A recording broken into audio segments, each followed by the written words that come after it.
bakit ka nagdi-display? May kasalanan ka kay Ate Jo, no? Kaya gaganyan-ganyan ka. Late ka na daw umuwi kagabi. Nag-gym lang naman ako. Napasarap ang kwento, hindi naman ako lasing. Tatapang-tapang kasi ng ating pag ako ang tumapang, kailan kaya yun? Putol. Hindi yan, pag-delivery natin si Pinong ni Down may sa di ba galit si Ate Jo sa kanya. Tapos inisakasan tayo ng nakaraan. Tapos di ba hindi ko pinabalo?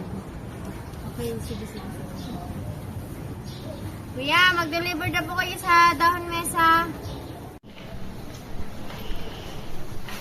Kuya, sipag ah. Iba talaga pag may ginagawang kasalanan, sumisipag. Pag kaya nung lang, may salis ka dito, baka masipag-sipag ka sa akin, sinasabi ko sa'yo. Alauna ba naman ng gabi uwi? Nag-gym lang. Yan tuloy, napagalitan ng asawa. Maayos kayo nga magpinsan. Kawawag nila lang. Mag-visit ka pa. Sipag talaga, di-deliver yan. Napagalitan ng asawa niya, si Ate Jo. Masipag ako ah. Kasi may nagawang kasalanan. Dapat ganyan, araw-araw. Ganyan, late ka na lang dapat umuwi. Parang sisipag ka. Anong may... Wala ba akong ginawa masama? Ako, Kuya Darwin.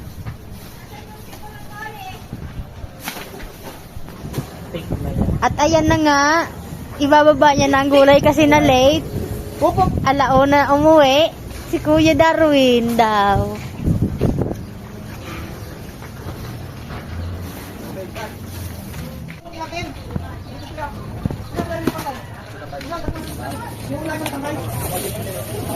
Ako na lang ko yung magdadala.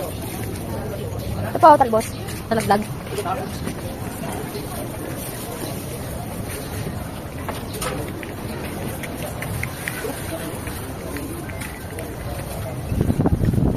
Ayun na nga guys. Nahulog pa ang dala naming talbos. Nadala pa ako ni Kuya. Ay. Kuya, ang gibat!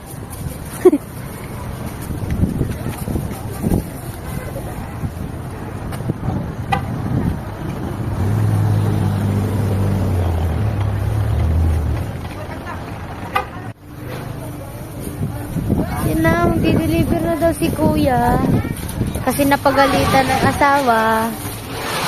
Kasi alaon. Oh, ito na Kuya. Kawawa ka naman. Di-deliver ka pa. Napagalitan ka pa.